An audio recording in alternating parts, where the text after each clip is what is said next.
We're about to journey down a cobblestone road into 1892 Fall River, Massachusetts. It would be an honor and a privilege for you to join us. And we have a special invitation to extend. Post your own theories below. And in a few weeks, we'll do a follow-up episode and report your ideas. We'll give proper credit, of course, using your screen name. Hope to see you in the comments section.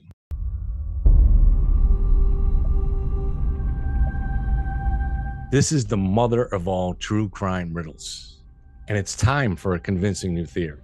So let's go. Lizzie Borden, acquitted by a jury in less than an hour, but history has judged her guilty. Yet the debate has also raged for 120 years.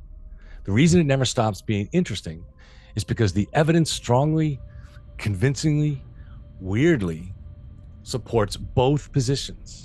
That Lizzie had to have done it, and yet she could not have done it. A jury must acquit if there's reasonable doubt. But we're going to give you more than reasonable doubt.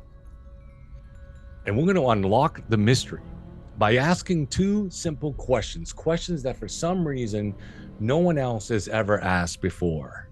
If you're an expert on the Borden murders, you're skeptical about what I just said. Good. Skepticism is crucial for solving unsolved murders. Skepticism is also crucial if we're ever going to untangle the Borden mess. But when we ask these two key questions, I guarantee that you'll find yourself going, damn, why has no one ever asked this before? Once you ask these questions, a whole new world of possibility opens up. And we're not talking about grassy knoll stuff here. No tin hat theories about bastard sons that don't really exist. No conjectures about incest or sexual abuse. Just common sense applied to the actual evidence. All this from asking these two simple and seemingly obvious questions. But even more shocking, we'll show you how the real killer has been hiding in plain sight all along. We'll show you evidence of a killer that had actually been in the house several times before the murders, so he knew the layout. A killer who was there for a long time on the day of the murders. Someone who had likely killed before the Borden murders. Someone who newspaper accounts show might have killed again after the Bordens. He's hiding in plain sight like a big waving red flag. See if you can spot him.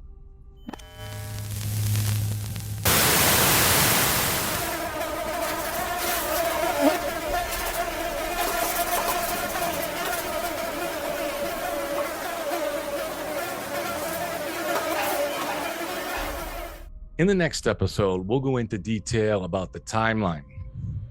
And we've posted a brief video that details both the timeline and the main characters if you want to check it out. But for now, let's just give you a very quick overview and then jump right into things. The murders took place on a summer day in 1892 in Fall River, Massachusetts. 5 people lived in the house.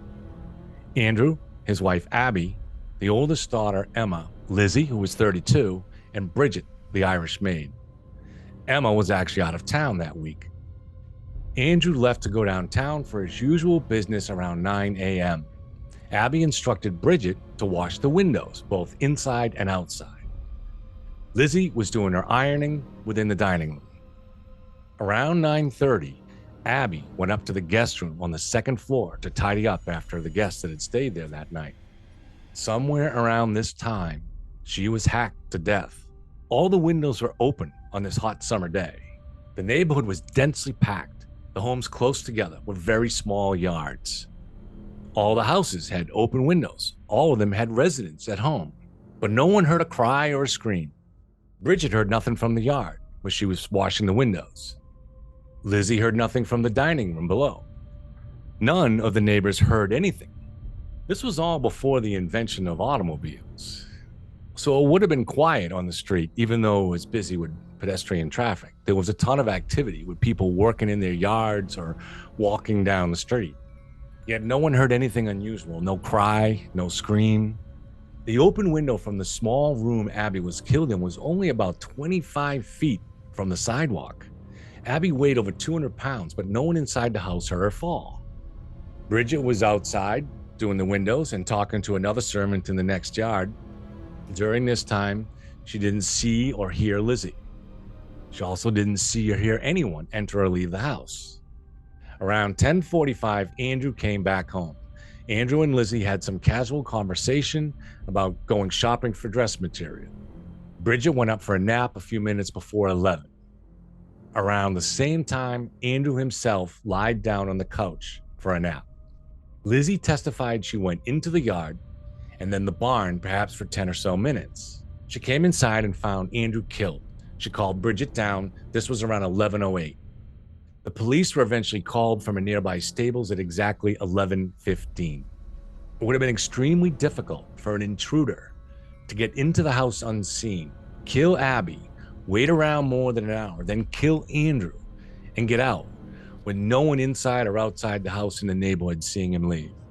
However, it would have been just as impossible for Lizzie to pull this off and leave no evidence. Bridget testified Lizzie wore the same dress the whole time. Both killings were extremely bloody.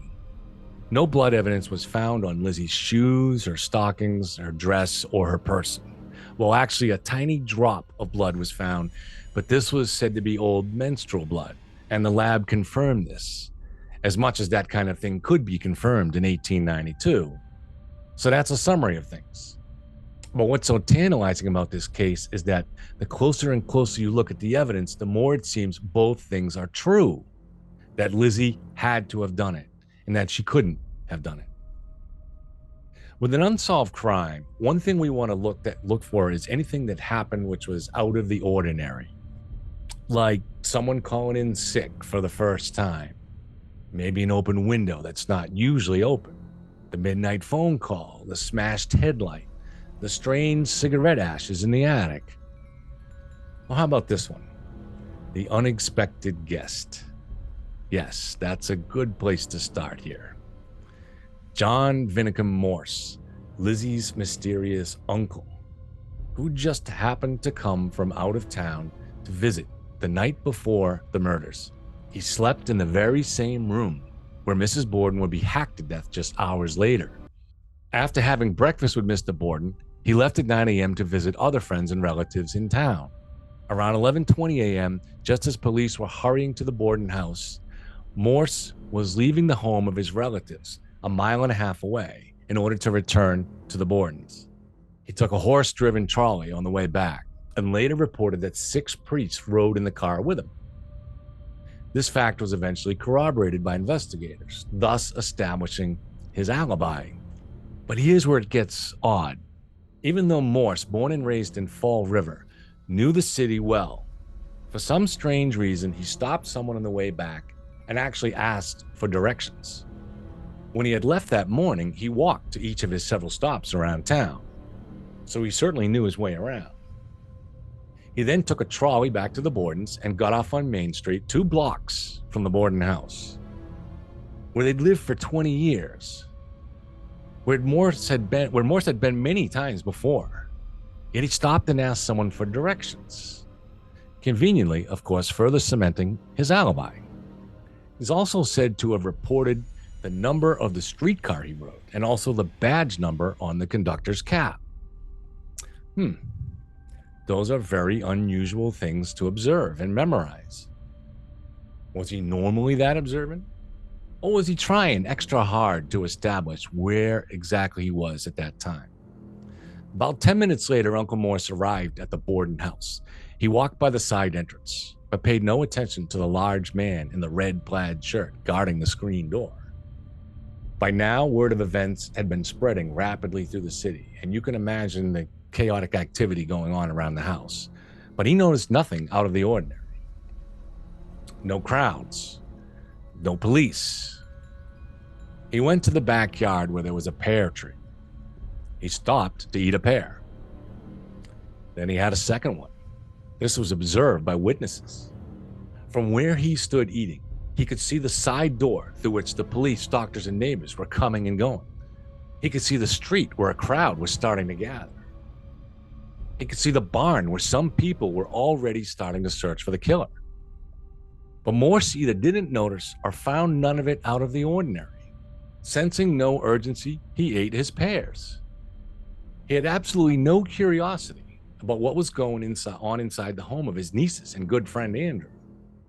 At last, between 11:45 and 11:50, he entered the house. He noted the man in the red shirt guarding the door.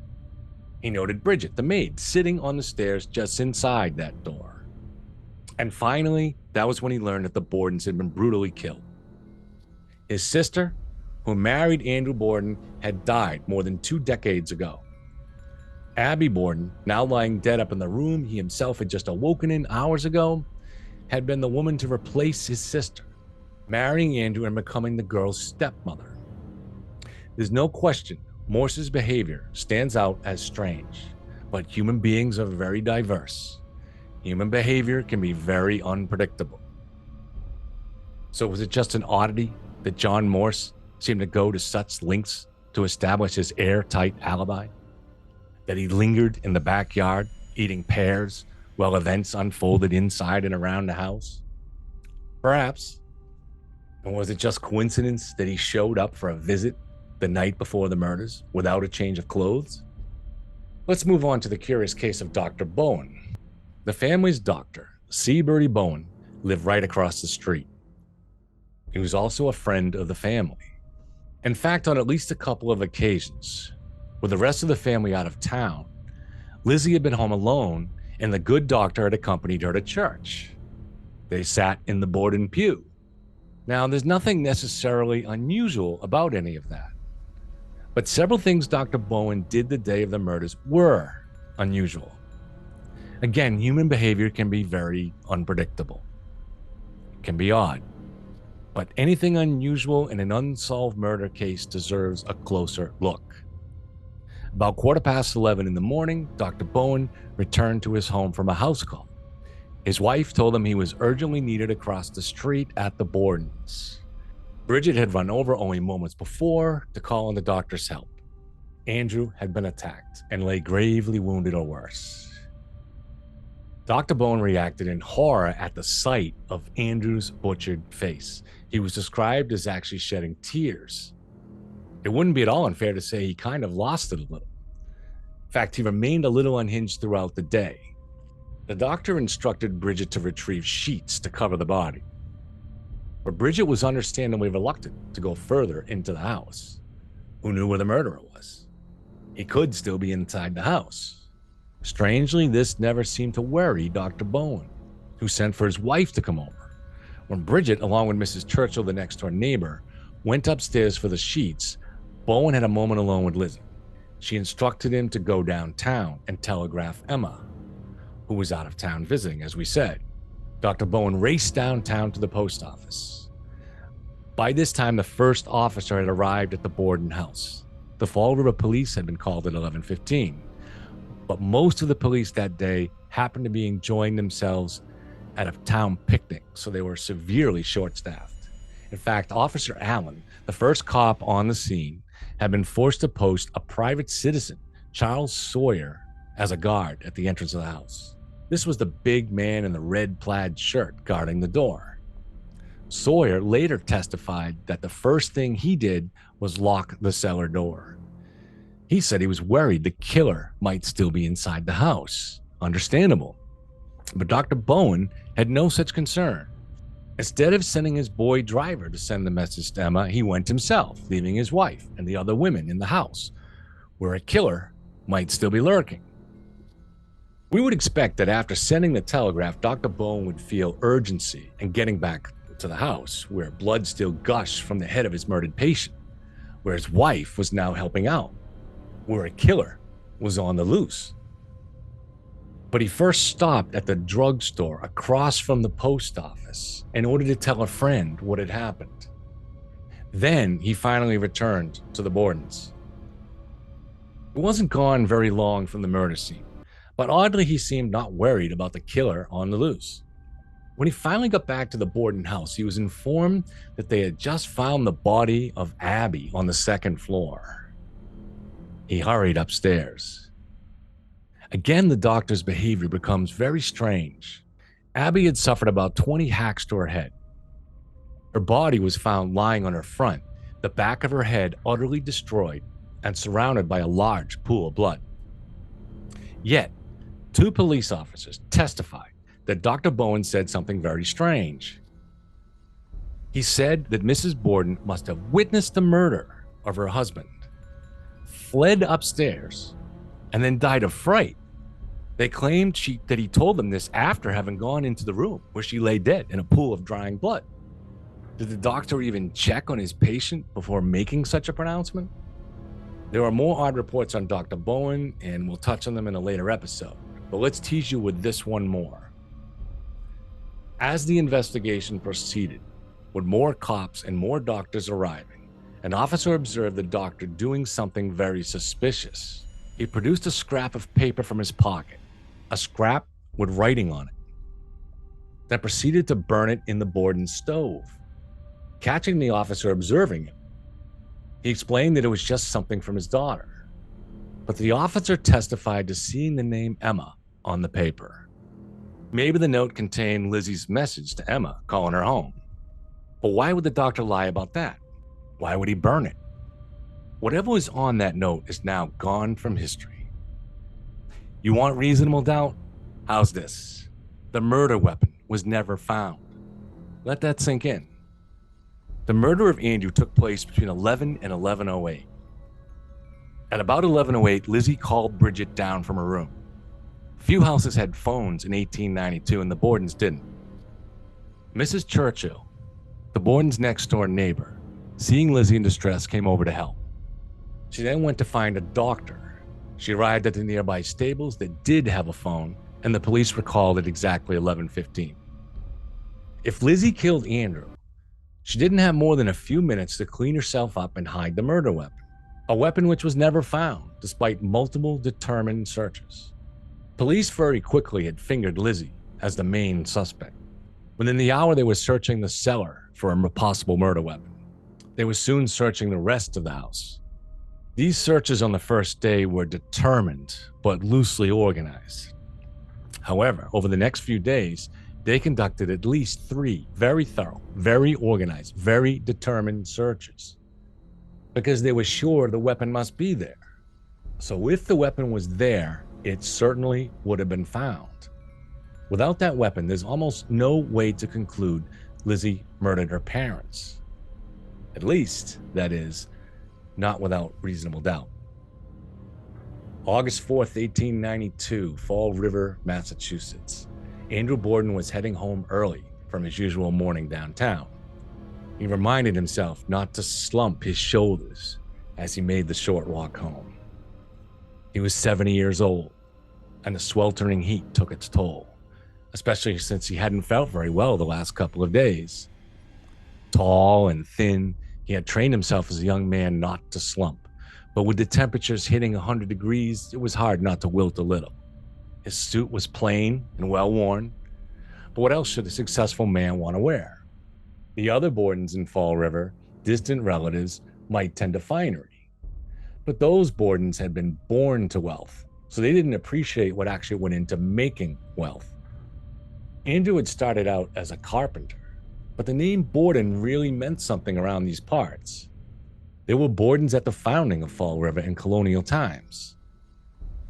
And when the village officially became a town around 1800, 9 of the 18 families living there were Bordens. Now, almost a century later, Fall River stood as a thriving industrial city with red brick factories, a bustling downtown, and tree-lined avenues. As Andrew turned onto 2nd Street, he appreciated the shade of the tall elms and oaks. To his old bones, the August heat seemed pleasant in the shade. Andrew was a man of routine. He owned multiple properties, was on the board of 3 banks, and president of one. In the mornings, he collected rents and attended meetings before going home for lunch. Did more of the same in the afternoon, then again went home for the night. He wasn't one for attending social events. He abstained from alcohol. His entire life consisted of tending to business during the day and then being at home with the women of his household at night. He had no sons. His family consisted of 2 unmarried daughters, Emma and Lizzie, along with his second wife, Abby, who was 3 years younger than him. His first wife had died when Lizzie was a toddler. Lizzie was now 32, Emma 41, both destined to be spinsters. Friction had plagued his home for a few years now. At the root of it, money. Andrew was not a passionate man, but this didn't mean he was unfeeling. He had made a success of himself because he was organized, consistent, disciplined. A man who did not collect his rents would soon be broke. A man who did not tend to his business would soon have none. And a man who did not apply some financial discipline to the members of his household might lose all that he had spent a lifetime carefully building. Lizzie had become a particular problem lately. She envied the social status of those Bordens who lived on the hill, Fall River's aristocrats. Many times she tried to convince him to move the family there. But he liked being close to downtown. Why employ a driver and a horse when you could walk the short distance from your home? Yet it was for Lizzie he felt the most warmth. Andrew didn't believe in ostentation, but he did wear one piece of jewelry, a gold ring given to him by Lizzie when she turned 18, the high school ring she had herself worn, which he now wore as a token of her affection. Andrew expected to be buried with this ring. He somewhat spoiled his youngest daughter, who wore fashionable clothing and was very active in church groups and charities. A couple of years ago, he had paid for Lizzie's 19-week trip to Europe. He recently bought her an expensive sealskin coat. Lizzie could be trouble, but in the dour routine that was his life, Lizzie was a spark of light. He'd missed her very much when she was gone those 19 weeks. At the moment, with Emma away visiting friends at the beach, Andrew took comfort in the fact that Lizzie would be home when he got there. John Morse had stopped by unexpectedly last night and would return for lunch. Andrew looked forward to seeing him again, perhaps after a brief nap. They had had words last night, but he liked Morse, who also had a head for business. He now turned onto 2nd Street. An ominous breeze stirred in the trees. A bright red cardinal watched him from a dead branch. Cicada buzzed in the trees. One street over, a horse and carriage clip-clopped on the cobblestone. He carried a small package, and in his pocket was a broken lock. He picked it up on the street, figured it could be repaired. He entered his yard by the barn and headed for the side entrance, but the screen door was latched, so he went around to the front door and inserted his key, but the door was locked from the inside. That was odd. They were very security conscious at the Borden home, particularly since last year when someone stole a watch, some cash, and some trolley tickets from Andrew's room. Had Lizzie been the thief? Many thought so. Andrew was unsure. Certainly she didn't need the money, for he gave her a sufficient allowance. Perhaps it had been a kind of temper tantrum. Women, he thought, could be temperamental. In any case, there was no shortage of thieves in this town. Now, for some reason, someone inside the house this morning had locked the door with the inside key. Normally, the inside key lock would only be used at night when everyone was already home, but this morning it was locked. Before long, he heard Bridget fiddling with the lock to let him in. Herself surprised it was locked with the inside key, she made a brief sound of frustration. Then she opened the door. Andrew entered. He exchanged no pleasantries with Bridget. It was not his nature to waste words unless courtesy required it. The time, around 10:45. There was no sign of Abby. He found Lizzie reading a magazine in the dining room. She informed him Abby had received a note to go assist a friend who was ill, so she wasn't home. He nodded. There seemed to be an illness of some sort sweeping through the city. Yesterday, Abby had visited Dr. Bowen, since all of them had suffered severely upset stomachs. Abby suspected that someone was actually trying to poison them. But Andrew knew of others suffering similar symptoms in the city. So there was a stomach bug spreading, nothing more. The doctor gave his own theory. They had probably made themselves sick by eating old mutton. Mr. Borden didn't believe in wasting food. So he placed the broken lock he'd found on a shelf, then took the back stairs up to his bedroom. They had an unusual setup in their house because of its weird construction. The building had no hallways, so each room led right into the next one. Abby and Andrew's rooms on the second floor could only be accessed by the back stairs because Lizzie and Emma's bedrooms, also on the second floor, were separated from their parents' rooms by a locked door. So the girls used the front stairs, while Mr. and Mrs. Borden used the back stairs. Bridget also used the back stairs to get to her room in the attic. A moment later, Andrew came back down. Lizzie inquired about his health, suggested he take a nap, helped him to the couch, where he lied back against the arm, keeping his feet on the floor so he wouldn't dirty the couch. Bridget went up to her room to take a nap. She too had now been hit by this stomach bug. As Andrew's eyes closed, he heard the sound of City Hall bells announcing it was 11 a.m.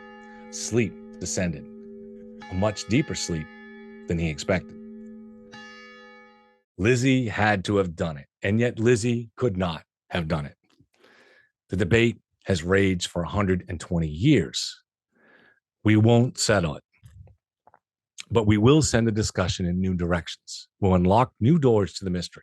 Yes, we'll expose someone who just might be the real killer. And we won't be floating some wild theory out of thin air, because we found evidence from contemporary news accounts, evidence which up till now has not been connected to the Borden murders, evidence that will shine a spotlight on the true killer, a killer hiding in plain sight.